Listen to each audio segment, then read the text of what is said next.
Named by Discover magazine as one of the 50 best brains in science, Mims has forged a distinguished scientific career despite having no academic training in science. Mims has also consulted for NASA and NOAA and is recipient of the Rolex Award for Enterprise. Forrest, welcome back to ID the Future. Glad to see you. So in your recently published memoir, Maverick Scientist, which here's my copy, and listeners and viewers, I'll tell you how to get your copy soon, you write this: "No time of day is more visually appealing than twilight, especially when the glow is enhanced by a semi-permanent mist of sulfuric acid droplets in the lower stratosphere, around 10 to 15 miles high. This aerosol layer is created and refreshed by volcanic eruptions and emissions from major forest fires. Major volcano eruptions can greatly inflate the stratospheric aerosol layer, and this leads to extended, colorful twilights." Now, Forrest, many of us have enjoyed a beautiful twilight experience or a memorable sunset, and before we get into why you started studying and measuring twilights, let's quickly review the basics about Earth's atmosphere, all that stuff we learned in school that's a little bit behind us. It's been likened to a protective bubble that allows life to exist. It allows for the air we breathe and protects us from those harmful UV rays from the sun. It also balances out our temperatures, so we're not like the moon, ranging from negative 208 degrees Fahrenheit to all the way to 250 degrees. That's because there's no atmosphere there. So tell us briefly about the 5 main layers of our awesome atmosphere. Well, what's amazing is when you just described the atmosphere, I was sitting here thinking about an onion, and a layer of film on an onion is similar to the thickness of the atmosphere to the size of the Earth. It's absolutely amazing how the atmosphere protects us, provides weather, provides drinking water, irrigates our fields. It's just absolutely amazing.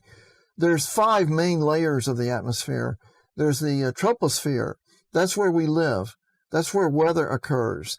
And it's from the ground up to around 7 or 8 miles elevation, and that elevation can change slightly from day to day. What's interesting about it is the weather that's formed by that atmosphere actually can alter the height of the atmosphere slightly. And then above the troposphere is the stratosphere, and between these 2 layers is a thin layer called the tropopause, or as my wife and I like to say, tropopause. And that layer it's very thin. It's a few hundred meters thick, a few hundred football fields thick, but it does wonderful things. It traps water vapor, for example. So if you're in the troposphere down at the surface and you see a very large cloud, a thunderstorm cloud, it will have a flat top. It's called an anvil cloud because of the flat top. The top is flat because the cloud has reached the stratosphere. The tropopause between the stratosphere and the troposphere. That's fascinating. That means that you're actually looking into the stratosphere, which is the next layer of the atmosphere. And that's typically 8 to around 31 miles in elevation. It includes the ozone layer. And that's very unique because when ozone is produced by sunlight, ultraviolet sunlight, it warms the air. So down below in the troposphere where we live, the air gets colder and colder as you go up. And so if you're climbing a mountain, you experience that firsthand. But at the beginning of the stratosphere, where the tropopause occurs, the temperature reverses. It starts going back down again because the sky is warming up. And then there's that layer you mentioned that's full of volcanic materials and sulfur compounds and particles of smoke and volcano emissions. That's a permanent layer up there. The fellow who discovered that, his last name was Jung, Junge. It's called the Jung layer or the stratospheric aerosol layer. So it's a pretty permanent part of the sky. It can be much thicker some days than other days, but it's always up there. And then above the stratosphere, you've got the mesosphere, and that's from 30 to 50 miles high. And what's interesting about that is people can see the effect of the mesosphere when a meteor travels through it, because the air is sufficiently dense to cause meteors to burn up, and that glow in the sky is occurring at the mesosphere. The air is extremely dry. Only a certain kind of cloud can occasionally form up there. It's called the noctilucent cloud. I've only seen those once. In the northern hemisphere where we live, you can see noctilucent clouds during typically August, maybe late July, early September, especially if you live in a place like northern Canada or Alaska. And then above the mesosphere, you've got the thermosphere, and that's 50 to 440 miles high. And the northern lights occur in the mesosphere. The International Space Station is orbiting just at the bottom of the top of the thermosphere, around 400 miles high. And then finally, there's the exosphere. That's 440 to 6,000 miles high. And there's very few molecules of air up there. And the exosphere is where most Earth satellites are in orbit around the planet. So there you have your 5 main layers of Earth's atmosphere. Excellent. Yeah, that's a good bit of review just going into this because, you know, there are different layers and different heights. And as we talk, you're going to be able to tell us what you found in some of these layers. Mm-hmm. Now, your fascination with twilights can be traced back to a 1991 eruption of Mount Pinatubo in the Philippines. Tell us about the brilliant twilight that you experienced at the Gulf of California and how that inspired your work in atmospheric science. Well, my wife and I were on a cruise ship to watch the solar eclipse of that year. It was the longest eclipse of the 20th century. And there are a lot of other people on the ship. And I'd heard about a thing called the green flash, that when the sun is setting, sometimes it makes a bright green flash. I'd never seen that before. So we were having dinner on the cruise ship, and it was the sun was getting ready to set. So I told my wife and the other couple at the table, let's watch for the green flash. And suddenly there was a brilliant flash as bright as a strobe light on the horizon as the last part of the sun sank below the horizon. And everybody just cheered, but all the other 150 people on the ship had no idea what we were cheering about because they didn't know about it. Well, that interested me in the twilight glow because after that bright flash, the sky became very, very orange over where the sun had set. What I didn't realize was opposite where the sun was setting, the sky was also a brilliant orange. I learned that later when I got back to Texas. And that's how I began studying twilight glows. Why is the sky that color? Does it always turn that color when there's a volcano eruption, or can it be a bright orange without a volcano eruption? Right. Now, I wonder if you could tell us, how do scientists typically measure atmospheric aerosol layers, and how is twilight photometry different? Okay. All right. First of all, let's say that you're with your wife or what a family, you're watching a twilight glow. So, I mean, you're watching a sunset. So you see the sun as it sets behind the horizon. There's a nice, pretty glow there. What you need to do immediately is turn around and look in the opposite direction. Then you will see the twilight arch across the sky. And that's sometimes called the Venus's arch. And what you will see is a pink glowing band across the horizon. Under that, it's kind of a dark color. Above that, it's also dark. The dark below is the shadow of the Earth, as the sun is now below the horizon. So it's casting the Earth's shadow into the sky, into the twilight sky.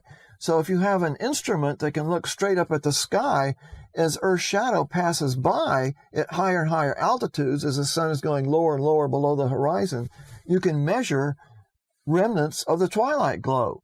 And so a very sensitive instrument, and I can show you one here in a minute, can measure that glow.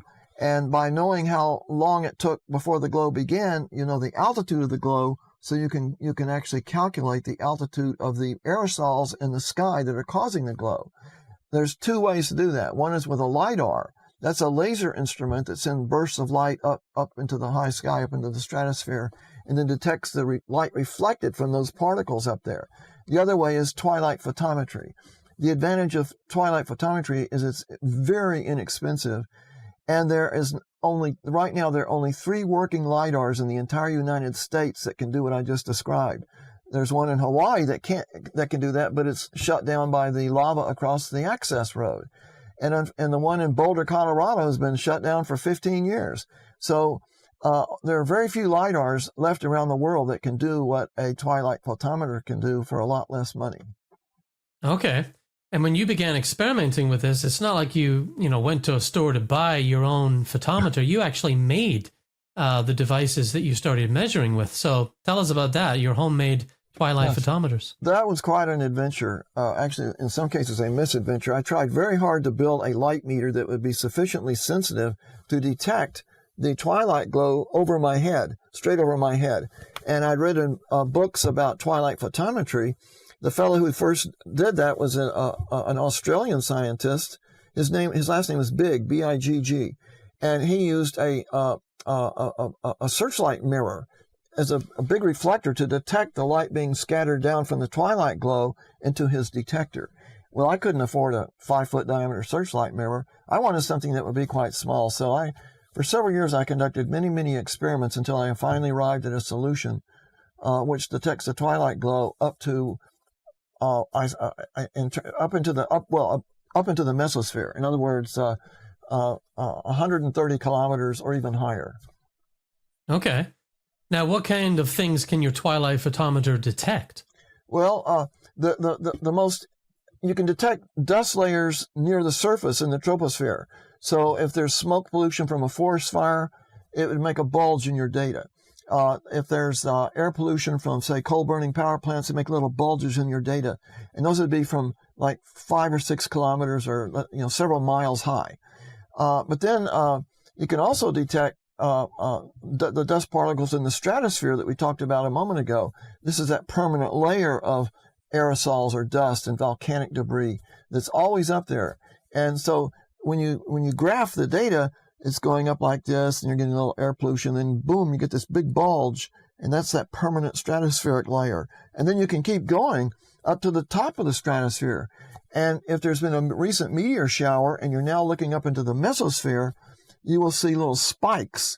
And those are that's meteor smoke. That's the remains of burnt up meteors in the mesosphere. Wow, yeah, I was going to ask that.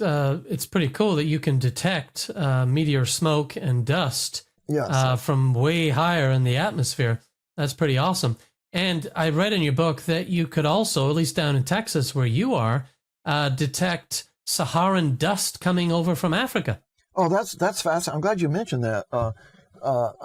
My daughter Sarah did a science fair project on that, won a lot of awards.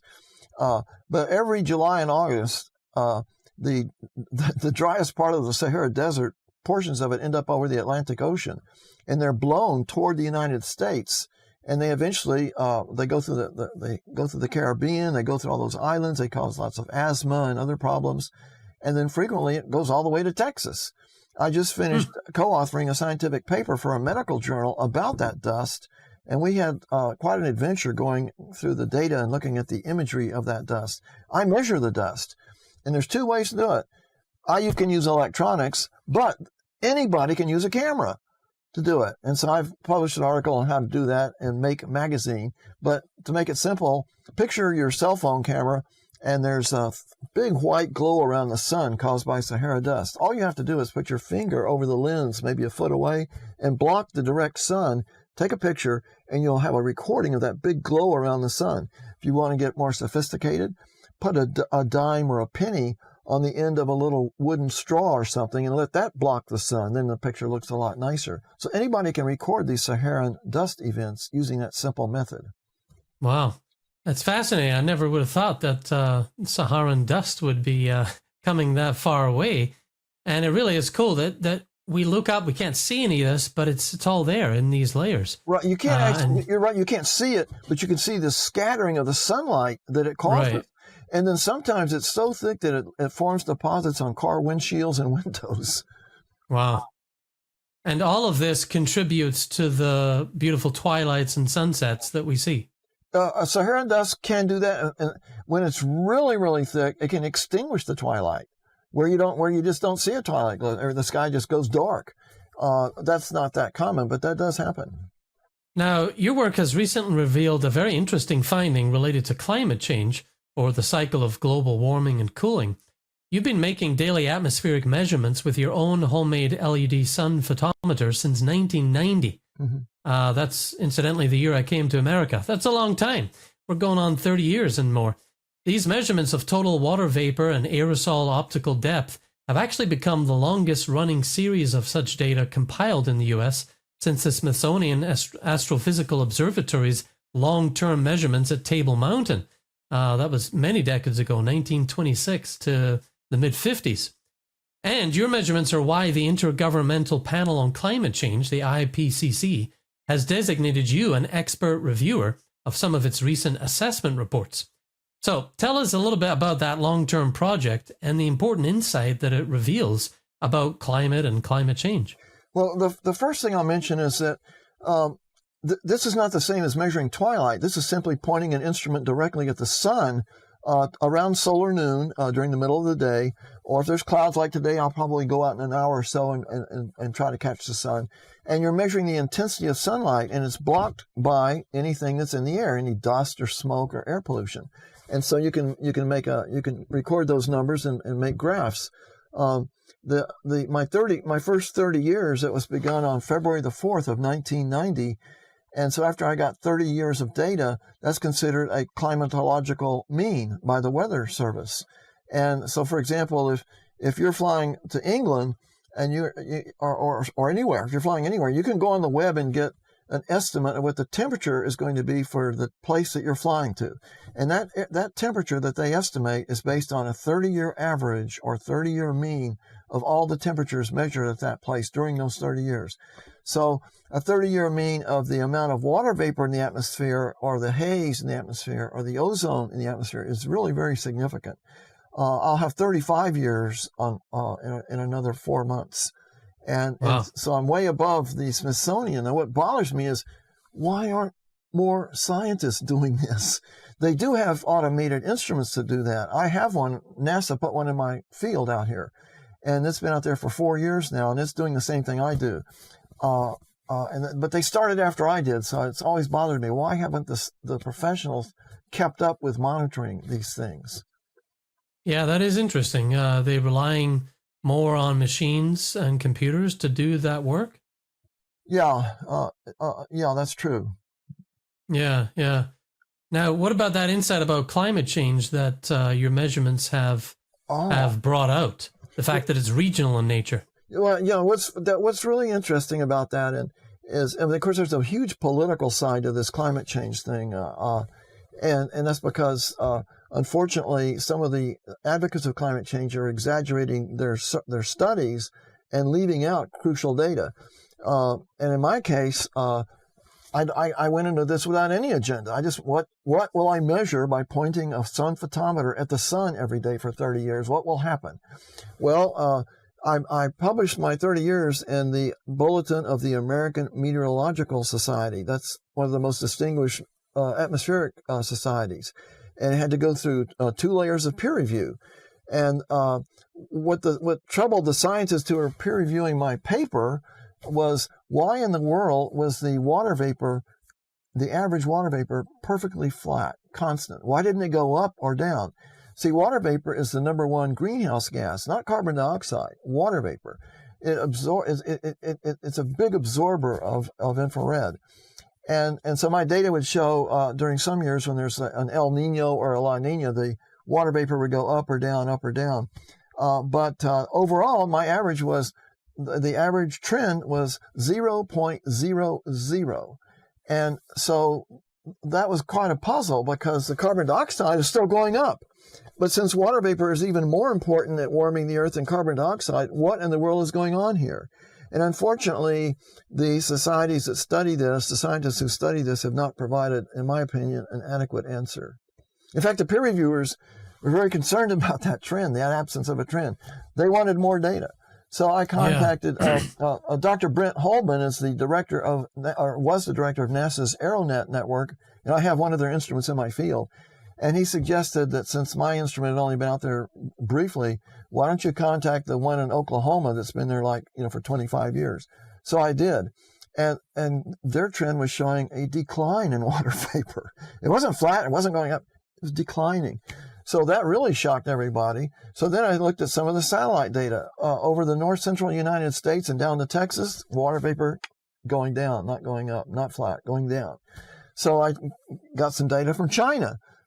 Same thing. Some was going up, some was going down, but there was no overall trend, either up or down. It was just standard water vapor that I measure here. So I think that's an unanswered question that the climate research community needs to answer. Yeah, I mean, we hear about these global models that sort of lump all the regions together, but it sounds like some of your research is pointing to how regional in nature the climate can be. And that varying rate of total water vapor suggests that. Well, that's really interesting. So you had this published. Now, let me switch gears a little bit to NASA, because I know you've had a relationship with NASA that stretches way back, actually. Perhaps you can mention how that began. And they hired you to make atmospheric measurements in 2022. Is that right? That's right. That was a contract from 2022 to February of this year. And what they wanted was, they wanted me to measure the altitude of the aerosols from the eruption of the historic volcano Hunga Tonga on January the 15th of 2022. That's absolutely historic volcano. That's the biggest volcano eruption in over a century. And it injected a huge amount of water vapor into the stratosphere, by the way. So I was, with my photometer, with my Twilight instruments, I was easily measuring the bulges in the sky, in the stratosphere, caused by the debris from that volcano. I'm still doing that, but it's pretty well ended. So now I'll be working with my NASA scientist, Dr. Dong Wu. He's at Goddard Space Flight Center, and we're going to do a paper on the 3 years since the volcano erupted. What's important about this is there's hardly any LiDAR measurements of this, but with my ultra inexpensive instruments, we've got excellent data. NASA provided some money. I was able to hire Scott Hagerup, an engineer friend, and he built for me a far better Twilight photometer than any I'd ever used before.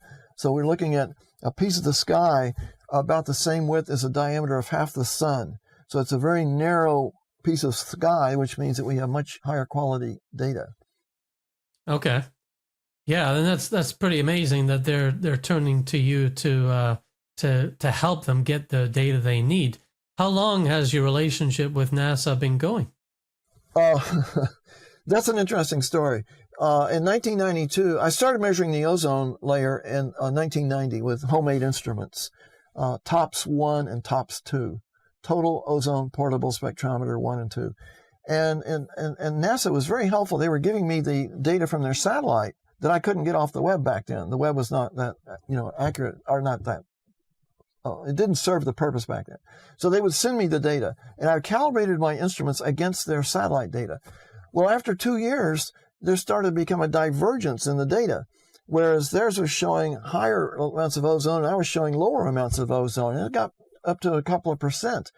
And so I called them and notified them about this, and they said, well, Forrest, we're glad to be helping you and all that, but keep in mind, this is a, multi-million-dollar program. We've got 22 scientists working on it and so on.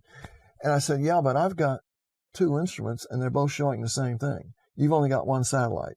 And so we kind of joked about that.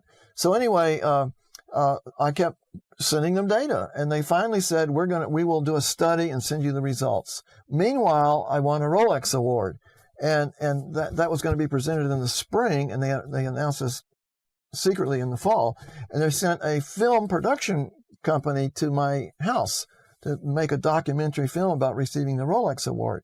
And I told the film producer, as we were driving up to my little office, which is over there, I said, there's might be a fax from NASA about whether or not I found an error in their satellite. And the guy says, oh, that's interesting. So we walk in the office, and bingo, there's a fax curled up on my desk. So I reached over to it, and he shouted at me, don't touch that fax. And I said, why not? He said, I've been making documentaries of the Rolex Awards and the Nobel Prizes for 20 years. I've never seen a real discovery. They always fake it for the camera. If that's a real announcement from NASA, I want to get it on camera. So I said, okay. So I had to spend 5 minutes while they set up their lights and their sound recording and all that. And then when they get all done, the producer smiles and says, okay, I want you to go back outside and then walk inside and pick up your fax. So I said, okay. So I did that. And I picked up the fax and I started to read it. Bingo. They agreed that there was an error in the satellite. And the film producer was so excited. Oh, and then right then the NASA scientist called me. He didn't know there was going to be a film crew there. I didn't know there was going to be a film crew there documenting this. And so the producer said, can I talk to him? Right. So I asked him, I said, there's a documentary guy here filming my research. Can you talk to him? And the scientist was Richard McPeters, and Dr. McPeters said, sure, I'll talk to him. And they did. All of that is in the NASA, is in the Rolex documentary. It's on the web. You can find it and watch all of what I just told you. Yeah, that's a great story. Keeping NASA honest and in the process earning their respect for many years. Well, what happened? You're still working with them. See, that satellite finally died. And in 1995, they were going to Brazil for a big, giant international study of the effects of the burning of the biomass, the burning of the forest down there. So they wanted to measure the ozone layer. Well, the satellite didn't work, so they asked me, the guy with the toy instruments, to go with them, and I did, and spent 3 weeks in the Amazon helping them measure ozone. They did that again that was 1995. In 1997, I went again and helped them do the ozone measurements for their study. And that was a fascinating experience. I was able to confirm a theory I had, that the smoke was so thick that it was blocking ultraviolet from the bacteria floating in the air that caused people to get respiratory diseases. Well, I did a statistical study. They let me hire a woman who worked, a student who worked with hospitals, and she went out and got all the statistics on influenza, and they matched. There was a good correlation, a 0.8 something correlation, showing that the thicker the smoke, the more the influenza. And that was published, a scientific journal published that finding. Wow. Yeah, that's something. And you relay these stories in your book, Maverick Scientist, do you not? Yes. Okay. Yeah, some good detail there. Well, back to Twilight photometry, just to wrap things up today. In an article for Make magazine, the magazine and community you've been writing for many years, you had a column in Make magazine, and you still do you? No, I still write for them? No, I'm not as productive as I used to be, but I've published like 70 columns in there so far. Yeah, and they are the publishers of your book, Yes. Maverick Scientist. Yes. But in the magazine and on their website, you teach people how to tease out the secrets of Twilight by making their own homemade Twilight photometers. Right. We're talking real DIY here, do it yourself. Right. You lay out the type of housing they would need, the resistors to buy, the LED you'll want, the whole shebang. Is it really possible to build this at home and take your own measurements of the atmosphere at Twilight? Well, that's what I've done right here. And okay, let's see some of it. The novelty of my instruments is I don't use a standard light detector to detect the light. I use light emitting diodes, which emit light and which nobody realized also detect light. And they detect light of the same color that they emit. So a red LED that you see in a car taillight, that will detect red light. And the advantage of that is I don't have to use these expensive filters made from glass, and they're very expensive, a few $100s, and they're fragile and they don't last forever. My LED and the sun photometer has lasted 34 years without deteriorating. So here's the Make magazine photometer was simpler than this. This is 2 photometers at the bottom of this ammo case, and at the top you'll see 2 white boxes. Those are called data loggers, and they save the data being measured from these 2 instruments down here at the bottom. And so I put it in this box so I can easily transport it. My wife didn't want me to put it in an ammo box, and it turned out she was right. We were in Washington, D.C. one year, 4 or 5 years ago, and I measure twilights both in the before sunrise and after sunset. And it was in Washington. The sky was clear. Good opportunity to measure the air quality of Washington, D.C. because it's a very polluted area. So I go to there's a restaurant there right across from an alcove of the Homeland Security office, and we had eaten lunch there. So I thought this will be a good place. It'll be shut down. The tables will still be there, and the chairs will still be there. So I'll set up my instrument there, and I did that. And then I noticed the policeman in the office of Homeland Security, and he's staring at me. Finally, he comes over and demands to know, what do you have in that ammo box? And I explained it's a Twilight photometer. He didn't know what that was. It took a long time. I persuaded him not to get too close to it, not to shine a flashlight on it, and he agreed. And he then went back and called his superior. And make a long story short, when he went off duty an hour later, his replacement went through the same exercise that he did. So I guess we need to know that the Homeland Security people do take care of their home offices. Yeah. Well, that's a relief in some ways, but it was a bit of a problem for you that day. But you did get your data, didn't you? Oh, yeah, I did. And what was fascinating about that is I have been measuring the sun photometer data from Washington on every trip for several years. And my wife has even helped me, and she's taken pictures of me doing that. There may be a picture in the book of that. And what I found was that the optical depth, in other words, the dirtiness of the air or the cleanliness of the air, whichever you prefer, is pretty much the same today as it was 100 years ago. Well, how can that be? We got all these big power plants emitting all this sulfur and smoke and everything. but we don't have horses that stir up dust, and we don't burn coal in people's houses and make smoke. So it turns out that air pollution was about equal to today's air pollution. Interesting. Yeah, that is a fascinating finding. Wow. Well, a final question for you today, Forrest. We'll be back to talk about more, but this being ID the Future, where we explore intelligent design and the debate over evolution, some might wonder, well, how does twilight photometry and measuring, sunlight relate to those topics? What would you say to them? My answer is very simple, and it's the word simple. In other words, if we approach the origin of life simply without making it complicated and making it do things that it simply can't do, like make mechanical motors that are thousands of them are in each of our cells, and there's no way that could have been just absolutely created by itself. That had to have a designer. That's a simple approach to evolution. Likewise, my atmospheric measurements, I use a very simple approach, but it provides data suitable for publication in peer-reviewed scientific journals. Nothing fancy, no LiDARs, no $100,000 budgets or anything like that. Just my own, out of my back pocket money, can do something much simpler. And I like to compare that with the study of intelligent design. Yeah. And you throw into that the hypothesis that planet Earth is designed and finely tuned not only for life, but also for scientific discovery, which opens up lots of fruitful research angles and questions, some of which you're pursuing in your everyday science. So anyway, you're an inspiration, and so is your work. And I thank you for your example of humility and resilience and excellence when it comes to your scientific work.